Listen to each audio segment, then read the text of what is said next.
G'day guys, welcome to this cast of Age of Empires 4, a game that I played against the AI. I'm playing against two hard AIs and one easy, and they're all on the same team. So as you can see here, they're on team 2. And I'm playing on this map which is called Glade, because I found that it's much easier to face a team of hard AIs when you're playing on this map, because it's much easier to defend and attack when you're only attacking in one direction. But anyway, I'm using Order of the Dragon in the south corner here. In the western corner we have the Mongols with their beautiful little huts. This is a Gur. They don't require houses, so you won't see any houses over here. And then on the eastern side we have the easy AI. I added an extra easy AI because I'm using Order of the Dragon, which is a very easy civilization to play, supposedly, because their units have double health. I'll show you that in a minute. It's actually crazy how much more health they have than the other civs. These guys are playing either China or I think it's Jushi. I believe they're Jushi over here, and then this is Rus in the north, and they're hard AI as well. We've got red, orange and yellow being the easiest AI. So we've got some scouting happening, not much, so we're just going to speed up time and see what happens.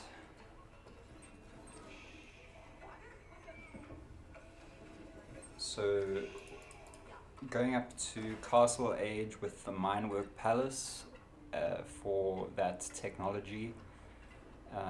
The alternative, I believe, is some kind of town center or something, but I thought it would be best to get a head start on the technology here at the beginning. I like to play against AI. I don't really like playing online that much, but I find it's best to get your exact level that you're at, and I'll be leveling up or aging up in a second here. Just ahead of the other AIs. You find your level, and then that's where you can really have fun with the game, and it also forces you to use all of the upgrades and units at your disposal, because if you're playing above your level and you're winning every single game, you're not going to be forced to use everything that the game has to offer. So the best way to experience Age of Empires is to find the level that you're at, where you're just winning, where you're losing. If you're just losing, then just decrease the level slightly to where you're just winning, so that you're still getting that satisfaction, but it's very, very difficult, because that's where you're going to have the most fun, I find. It's much easier to play against high difficulty AI on maps with a lot of choke points, or with one single choke point, such as Mountain Pass. This one has a choke point for every civ, so it's very easy to just corner them. So I'm going for a barracks over here to take advantage of the man-at-arms. This is a very simple civ to play. There's not a lot going on in terms of microing the economy. It's just, you just get things going and build an army and go fight. It's quite simple.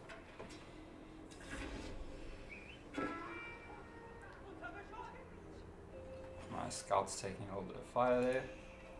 So they took quite a while to get to the feudal age for some reason. They've got some trading buildings. They're going to be doing a lot of trading between each other. There doesn't seem to be a trade post on the Glade map. I've never seen one here. They've got the Golden Gates, which is also a trade thing. It's a good idea for them because I'm going to be going for these central sacred sites, and if they don't have that and I don't have trade, then we will have an equal fight. Well, as equal as you can get when you're facing 3 AIs. This easy AI is just going to be a distraction. There's not much to worry about here. I find that if I pair a hard AI with an intermediate AI, then I start having issues. Easy AI reached the feudal age. Actually, that was relatively fast for a easy AI. So I think I'm the only one at the moment building up an army. Please excuse the traffic sounds. Yeah, I think I'm the only one who has an army at the moment. Oh, he's got some horsemen over here, which is a good idea. The Mongols have a leader known as the Khan, who respawns when he dies, and you can only have one of them, and it has all kinds of spells or actions or whatever, things that you can do with it to increase the speed and attack of your troops. I find those kinds of civs are a little bit more difficult to play. It's more of like a Warcraft style play style. I actually bought Warcraft 1 and 2 the other day, and I kind of regret it because Warcraft 2 is so much simpler than I remember it. There's actually not that much gameplay there. This game, on the other hand, has so much to offer, and you can play it forever, especially if you find the level that you're comfortable at and where you challenge yourself. It just becomes a never-ending joyride. So my gilded soldiers have 160 HP. That's a spearman with 160 HP. By comparison, this scout has 110, which is actually more than I expected. A villager has 75. Okay, the Jushi have a little bit stronger villagers than I expected. But this spearman, compared to one of these Mongol horsemen, I think, 85 for a Mongol horseman. It's like 2/3. That's got like 2/3 of the health of one of these. Early man at arms 230. So that's less. A single horseman has less health than half of a gilded man at arms. So you'll see how that plays out in battle later. Actually, right now there's going to be a little battle because I'm heading straight towards the Mongol base. I really wish there was a way to pitch the camera. There must be a mod for that. I'll get a mod. I actually started making a video about how bad the camera controls are in Age of Empires. I don't think I'll ever post it though. Okay, here we go. There's a little bit of a skirmish happening outside. Dealt with him really quickly.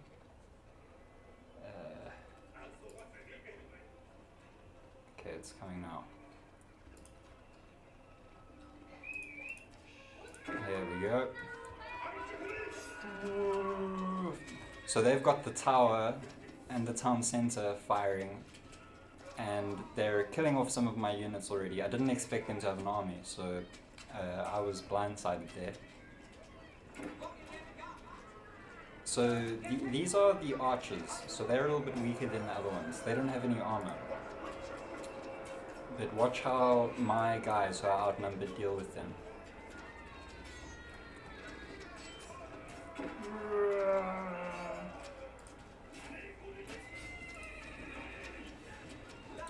Chase them back. Completely outnumbered and chase them back, and barely any scratches on them. I lost a couple of archers.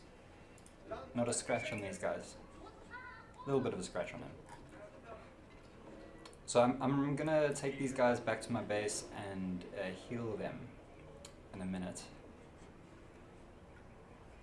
Because the next age upgrade is a monastery, so let's just skip some time here. I'm gonna do a little bit of raiding behind the scenes. Every kill that you get on a villager or a enemy unit without losing one of yours is obviously it's like stealing money from them. It's an advantage. That's how you get an advantage in this game. That's how you get an advantage in chess. I know it may sound obvious, but to a lot of people, they might not really understand how you actually get an advantage in a game like this or win. And it's all about trading. So if you're trading well, and I'm trading very well at the moment, even though it seems like they're chasing me back, I've been killing way more people of theirs than they have of mine, especially because these guys are so strong. And the guys who have low health are going to get healed up again, so those are kills that I'm taking away from their units.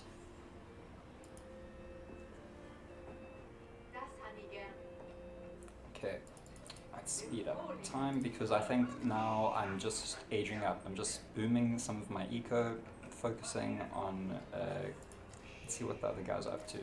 It's got a group of archers. They've got a new fortified palisade wall. Orange really disappointed me with their performance in this game, so I'm aging up there with the Regnitz Cathedral. Acts as a monastery, so I went with that because I just wanted to heal up my units as quick as possible. Here I do a little bit of micro to send my injured guys back, so I just thin out the army by removing all the wounded soldiers. It'd be cool if they actually looked wounded when they walked around. It would change the game a lot though. It's the type of decision I have to deal with when I'm making my game. Like what is realistic and what is fun. My game at the moment is too realistic and not fun enough. Because I've made them eat, sleep, and fall in love. But these guys don't do any of those things. They just are mindless drones that follow your every whim. And this game's perfectly fun. So I have to kind of rethink my game design. Games like Black and White had autonomous pawns that lived lives. Okay, here's another little battle. Spearmen. But they're not gonna get far. The only reason that they got a little bit of advantage at the beginning there is because I was AFK. If you give your guys like an order, sometimes they don't react to incoming. Well, they're not going to react if you just tell them to move. They're not going to react to attacks. And if you tell them to stand their ground as well, you can get into a lot of trouble if you're not paying attention.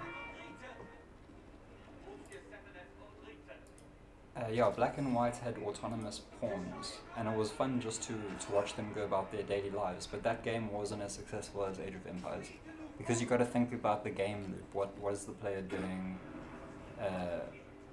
second by second as they're playing the game? And if it's just watching, that's not a good game. In Black and White 1, there was a lot of like watering trees and stuff like that. Got a little bit blindsided there, I didn't notice I was getting attacked. So these archers look formidable, but against, or these crossbowmen, no, they're Zuganu, so these aren't even crossbowmen. So these guys are gonna, although it looks like they have crossbows, they don't have the advantage of having armor-piercing bullets. So these guys are taking 0 damage. These horsemen are taking close to 0 damage as well, I don't know why. Oh, there, 3 versus ranged armor. I don't think that's normal for all horsemen. I'll have to look that up. Let's see here. Oh, they also have armor versus range. Okay, that's new to me. So in order to take out the armor, you need a specific anti-armor unit, like a crossbowman, I believe. Anti-armor specialist. I don't know what else is an anti-armor specialist. I think it might be... no, actually I don't know, I'm not sure. I think it might just be the crossbowman and then some other special units. So those were all good battles for me because they were losing a hell of a lot of men I was gaining, I was killing a lot of theirs, not losing that many, and then healing my guys afterwards. So they don't even have the ability to heal yet because I'm the only person in Castle Age right now. And that's just because I've been putting on pressure, so they haven't had time to think about leveling up. But I'm sure we'll see them age up in a second. So here I took a very risky strategy, took a bold move, and built a town center right in the middle of the map. I actually remember deliberating on this decision. I pause the game when I'm playing. That's also another reason why I like to play single player, because I can pause and think about what I'm doing. I'm not playing all of this in real time. I'm pausing, thinking about it, and then you can't queue commands while it's paused. So all the commands are done in real time, but the thinking is done a lot of the time while it's paused. I deliberated on that decision for a while because I had so many free resources, and I was like, should I do a castle? And this ended up paying off big time. They came for an attack, but these guys are so scared of my troops because like one of my troops can deal with like 10 of theirs, depending on what type of troop it is. I don't know why they build. I've noticed their guys do a lot of weird things. And this is supposed to be a hard AI, so I just take it as the game being bugged. But yeah, that's a very risky move to build an Uvu archer and not defend it. Look how strong my guys are. They just take no damage. Because he's got almost 300 hit points on this one. Gilded Man at Arms, it's crazy. And for those of you who think this might be like a cheating civ, sorry about the sirens. Okay, we're back. Sorry, I just had to pause it for a minute there. Yeah, for those of you who think I might be cheating with these units, they are more expensive than regular units, and they also take up more population space. So you can't have as many soldiers as the enemy. So it kind of balances out, and you also have to build a hell of a lot of houses in order to support this population of gilded troops, they're called. So they all are gilded versions of regular troops. So for this faction, pretty much every single troop is unique to that civ, to Order of the Dragon. I have been playing more difficult civs, obviously. I don't know if I'd be able to win against 2 hard AIs and a easy AI with a 3-star difficulty civ. But I can certainly hold my own against 1 hard AI and intermediate.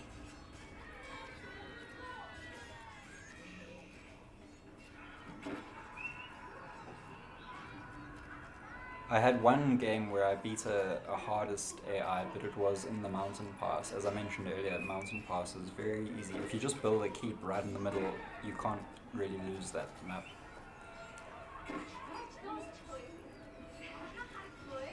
So I probably just forgot about my troops at this time in the game, but it's a good sign because I was busy building this town in the middle, which is looking fantastic. This is the Mediterranean climate map, and I think it looks the best, other than Japanese Spring, which also looks good. Just taking out a bunch of their archers there. Oh, this is the easy AI. Okay, that's... Although they are easy, they did come into play during this match just as a distraction, because if you're focusing on these guys the whole time and then they just suddenly send a huge army like this, it can cause a little bit of a distraction. But this one's not going to do anything. I mean, it's just Zuganu.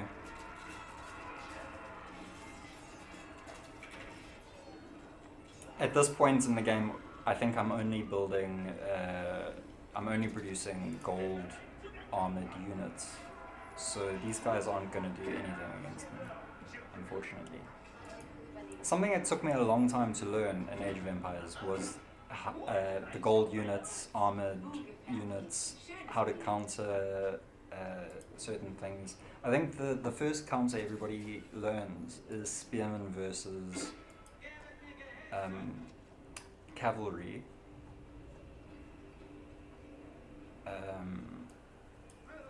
But yeah, there's a whole lot of little intricate counters, and once you learn those, the game becomes a lot more enjoyable. So I've got these monks on the field, but I'm not doing much relic collecting, I'm not doing much sacred site capturing. I'm just chilling at the moment, just chilling and building up this secondary town over here. I thought this was a great game to cast because of this little town in the center. It just looks so cool. And they're killing my villagers and I don't even realize it. Oh, that was a big strike there. Look at that. Look at those. What are these guys called? I was building them, I don't know. Landschneck. Schnecht. Sknecht. Okay, I don't know how to say that. Okay, I'm not gonna try. Brave unarmored infantry with an enormous two-handed sword, effective in mixed armies. Area damage. Okay. So they're very weak, squishy troops like spearmen, but then they've got a super cool attack that kills people in an area. An AOE attack. AOE and AOE. So I built these little supporting walls to create this kind of phallic shape to my base. And this is just to stop people from attacking the main base while I'm defending this outer one. I also started building a wall here, I can't remember why. Oh, just to defend the sacred site. And I thought I could do it no problem because this is just the easy AI, so they're not going to pose much of a threat here.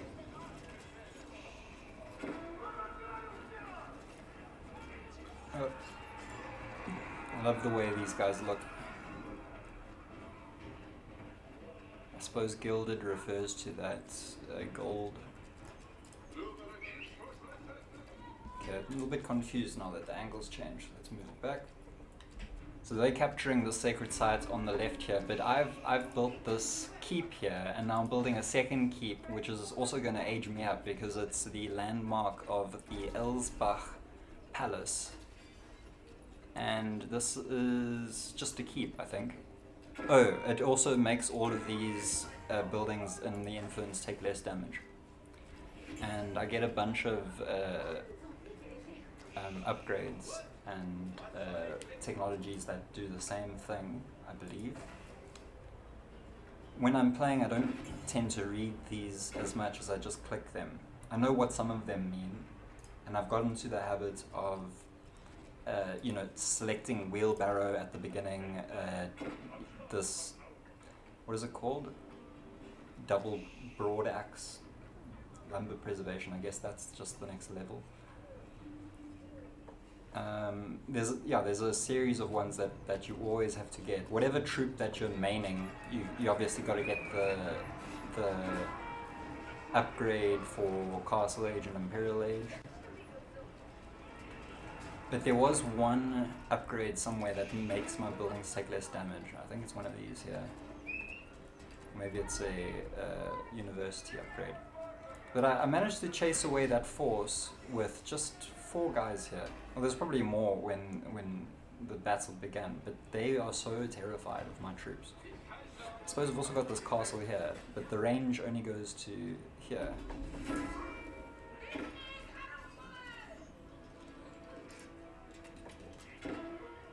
I built a little production line over here in order to just sort of AFK the space.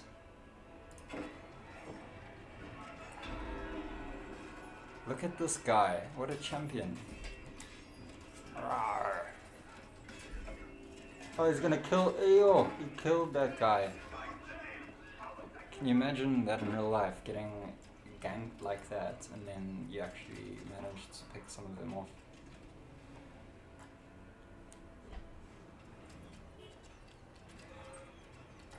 Yeah, so this base in the middle here is kind of indestructible because I've also given this keep a cannon upgrade, which is massive damage. You can see it taking out this mining camp over here.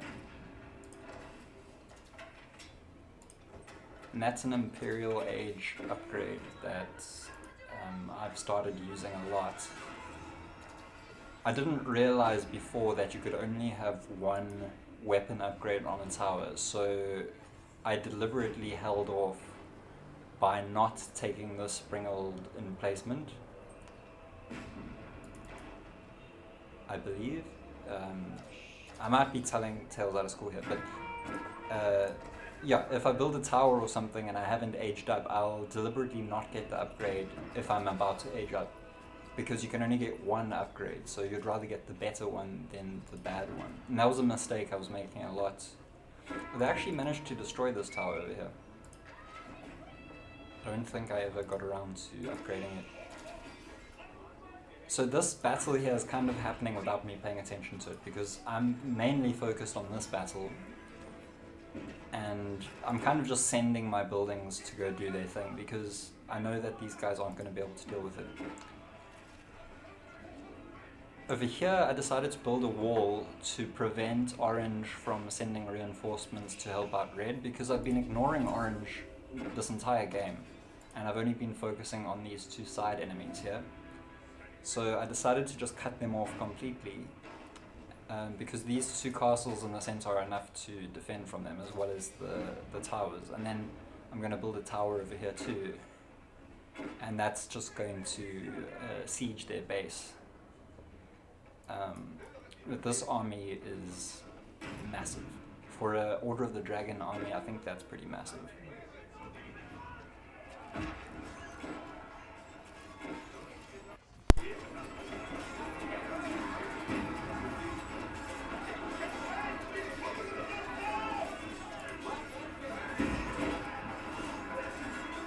I don't think a gold sword would be very useful in real life,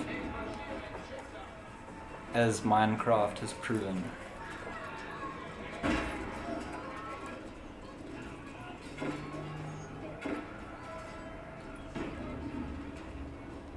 So this game at the moment is pretty much won. They've got some eco happening at the back here, but it's very, very insecure, so it's just going to be taken out immediately.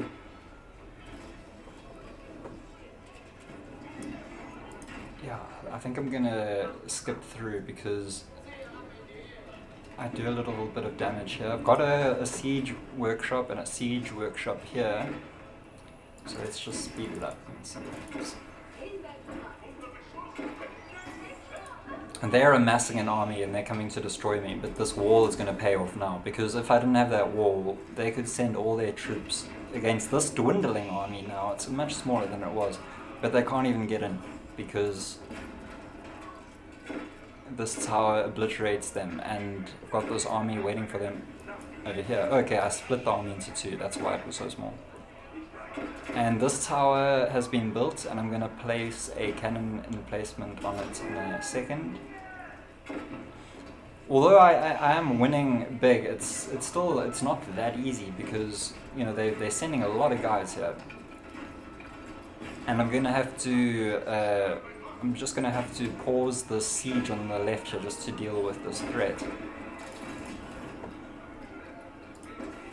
But as you can see, they don't really stand a chance. Their guys are getting whittled down by this cannon emplacement here, and their archers are doing little to no damage to my troops.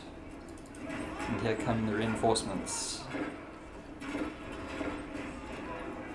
I really need a gate here, and I build it in a second. Yeah, and they are retreating. Meanwhile, there's an attack happening on the left here. I'm going to slow it down a bit.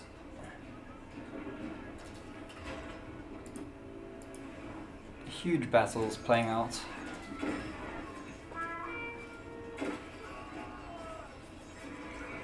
Another reason why it's good to play the AI, I think, is because you're a little bit less emotional. It's easy to get emotional in any of these competitive games when you're playing against human opponents. And not just you getting emotional, but also your opponents, which I guess some people enjoy it, but I don't enjoy it. I like to be nice to people. But yeah, it also ensures that you get a consistent difficulty level, so you can gauge your I mean, I'm speaking as if I'm an expert. I'm by no means an expert. I don't even play online. But it's just how I like to do things.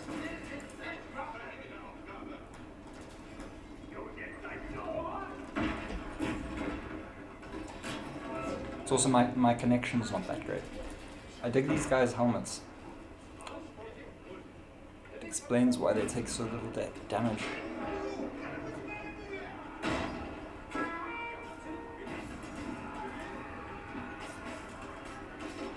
That was kind of bad play. I was kind of just AFKing these rams. I should have an army in there to defend. This army is more than big enough, but it does give a temporary distraction, I guess.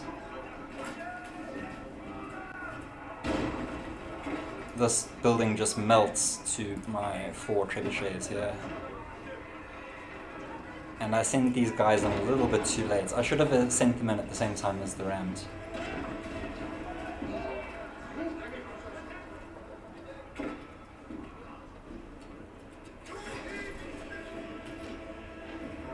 So I finally get around to capturing the sacred site, and it looks like the enemy is in trouble, retreating everything. So let's speed up time. Just taking out yellow over here, no problem.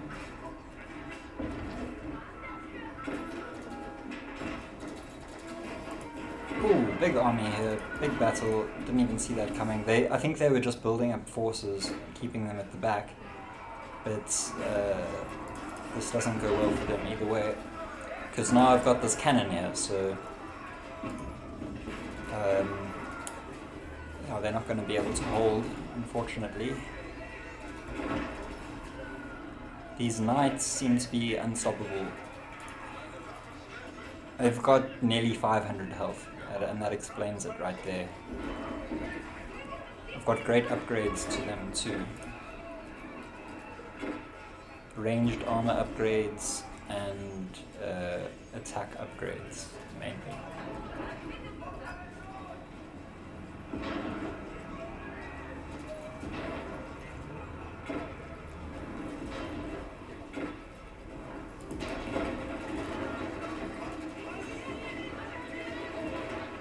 So I'm just laying siege to both towns on either side of me. They try and threaten the sacred site, but there isn't much to be done there. And I'm just taking out their eco as best I can. And I'm just camping here and sending in siege, just to take out one landmark at a time, and I think this is very close to the end. Yeah, we can see the game is very close to finished here, because I have the 2 sacred sites and I'm just destroying landmarks left and right. They don't have a landmark left here. I think I'm just making sure that they don't come back. And because they're on a team, so they don't get eliminated even if they don't have landmarks, I've noticed. These guys are gonna be missing their town center in a moment. There you go. Oh, just out of interest, take a look at these chickens here in the village. Pretty neat. They also got some chickens in the houses. No. Yeah, here, chickens in the houses here. It's a little neat detail I noticed. There are no chickens out in the field. In Age of Mythology, there's chickens. I've been playing a lot of the old Age of Mythology recently. I'm kind of disappointed with the new one, to be honest, because they haven't innovated on the old one in any way. They've just made a direct remake, which I guess some people will like. But I kind of like how Age of Empires 4 has innovated so much on the previous games.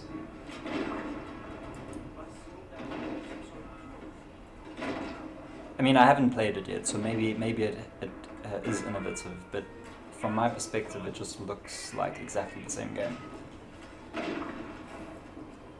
So now I've just finished dealing with these two side towns, and I'm just sending all of my forces to deal with Rus, who I think I've just taken out their army mainly with my castles and nothing else, my keeps. They've just been sending attacks and they've just been losing soldiers, and that's the way that I've beaten them, not by directly attacking them or anything like that. I didn't need to. They killed themselves by attacking me. I didn't notice these guys over here, but it doesn't matter because I'm just melting their buildings at this point. Here we go.